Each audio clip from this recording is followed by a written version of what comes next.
How did Tesla just go from being the favorite punching bag of the automotive industry to having those same competitors now lining up to save their own skins by installing Tesla designs in their new vehicles, all the while netting Elon Musk billions in new revenue? Well, Tesla just executed a secret power move that broke the EV industry, and we are going to tell you exactly how they did it. For North America's largest automaker, General Motors, announced that they would be adopting Tesla's proprietary EV charging port for all of their future electric vehicles, and this news came exactly 2 weeks after Ford made history by becoming the first legacy automaker to do the same thing. Seeing the two largest U.S. automakers simultaneously give up and fall in line with Tesla's direction is not something that anyone would have expected to happen right now, and it marks a critical change in the EV landscape for North America. This move will see the vast majority of North American EVs move away from the combined charging system, or CCS plug, which had been widely adopted as the worldwide standard for electric vehicles. CCS plugs are mandatory on all EVs sold in the European Union and had been the go-to choice for all non-Tesla EVs in the US up until now. The change comes just 6 months after Tesla made the surprise decision to boldly name their own connection system the North American Charging Standard, or NACS. Tesla made the announcement in a blog that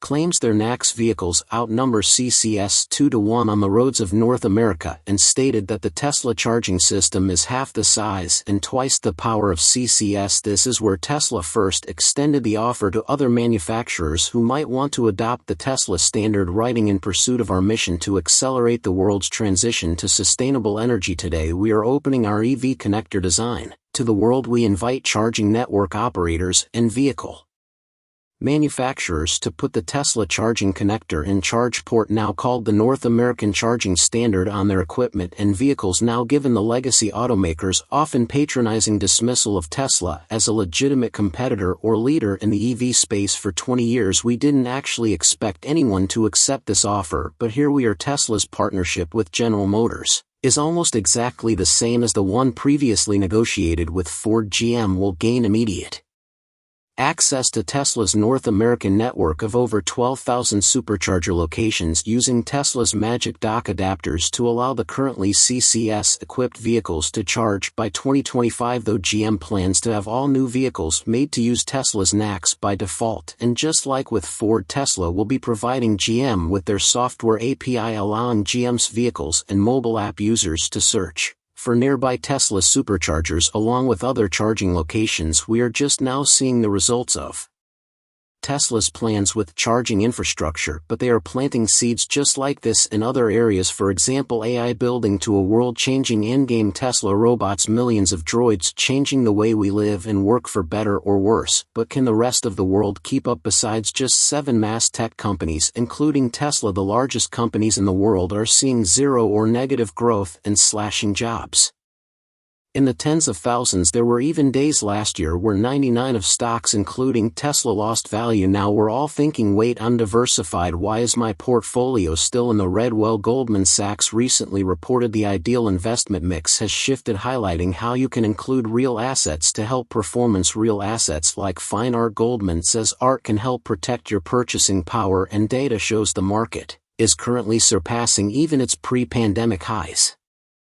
Luckily, we've already partnered with Masterworks art investing platform for months, and they've sold $45 million in fine art to date, handing back the net proceeds to investors like us who didn't need millions of dollars or art expertise to get involved. In fact, every one of Masterworks' 13 exits has returned a profit. Now over 730,000 users have signed up to gain access. So there's a wait list, but our partnership means you get VIP access to their latest offerings. So to skip the led to its downfall in North America are a fairly perfect illustration of the legacy auto industry's reluctant struggle to take electric vehicles seriously, and it exposes one significant blind spot. In the traditional automotive business model for the past 100 years, automakers have been largely detached from the idea of customer satisfaction. They just really didn't need to care that much because company like GM doesn't sell cars to consumers, they sell cars to dealerships, and anything that happens after the customer drives it off the lot is between them and the dealer. From time to time the automaker will screw something up so badly that they need to initiate a recall, but again that's largely up to the dealership to figure out, and since every car company was in on the scam, we ended up with this marketplace where all cars sucked more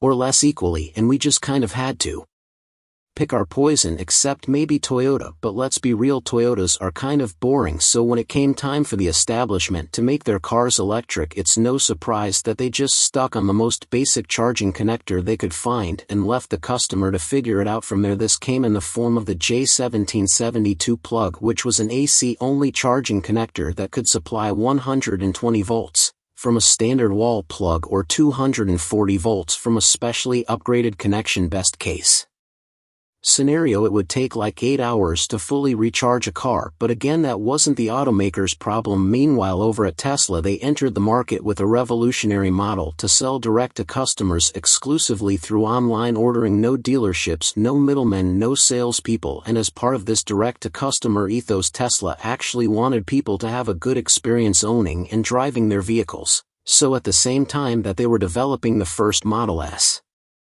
Tesla was also designing the charging system that would best support their product. Elon Musk knew that the only way for an electric vehicle to compete with the existing market and win would be to make the charging experience fast, affordable, and convenient. So the Tesla supercharger and connector system was purpose-built from day one to provide the ideal customer experience. Superchargers provided DC fast charging that could fill the battery of a Model S in 75 minutes or reach 50 state of charge in just 20 minutes. When the rest of the auto industry discovered that people actually wanted their cars to recharge quickly, they made the decision to just stick DC connectors onto the same thing that they were already doing and hope that someone out there would build the charging stations to make it work. Again, not their problem. This is how CCS was born with its gigantic clunky bug. It's just a combination of the old design with a fast charging upgrade tacked on at the bottom, so it should really come as no surprise that the design-forward, sleek, efficient, high-powered, and abundant Tesla charging system won out over the ragged patchwork that CCS would inevitably become. The benefits to Tesla are obvious. Just like a gas station, they take a cut of all the energy consumers purchase through the supercharger, so more supercharger users equals more money. So even if Tesla doesn't get paid for sharing the design, it's still their product that's being used as the standard, and just opening up their network stands to make the company over $5 billion in additional revenue according to some early estimates. But this goes way beyond just charging revenue. It's not just the other car makers who are quickly falling in line with the new Tesla standard. EV hardware and software maker Everchange announced on June 10 that they would be adopting the NASI across their entire network. In a similar move, both XCharge and Blink Charging have moved to adopt the Tesla standard across their networks. XCharge, for instance, has more than 40,000 stations across 25 countries, while Blink operates charging services across the US, and those are just some of the big names. Many smaller charging companies are reaching out to sign up for Tesla's NACS, and it's these companies that, while not having as much political weight as GM or Ford, really show that it's only a matter of time until the NACS is adopted worldwide. Having other charging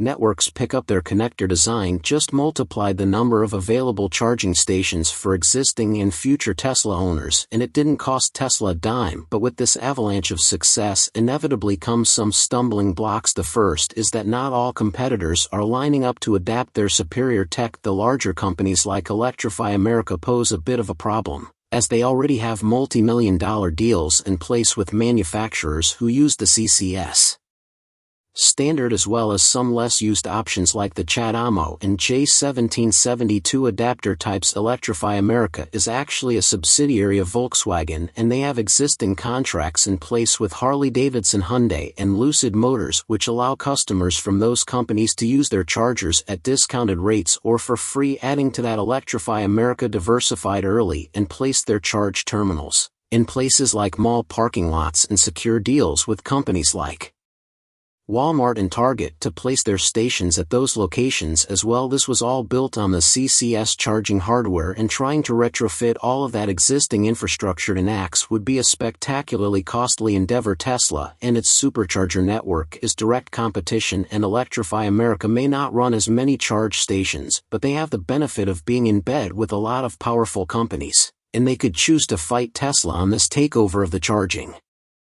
The other major roadblock is the notoriously slow speed of government adoption of new technology. In response to the overwhelming support of the NACS over the past 2 weeks, the White House responded with a statement that basically said the government will not be changing their rules on requiring CCS compatibility to qualify for the new infrastructure tied to the Inflation Reduction Act, and that is disappointing for sure, but the administration does have a good point as well. There are a lot of CCS-equipped vehicles already in circulation. It would kind of defeat the purpose of creating a new nationwide infrastructure for electric vehicles that excludes over a third of the current users. Besides, Tesla already has the magic dock adapters that let CCS vehicles use their charging stations. So this isn't really a blocker for NACS adoption by the industry, just a setback for changing the standard at least for the next half-decade or so. Regardless, this is a gigantic win for Tesla, who have managed to all but kill the old charging standard in the space.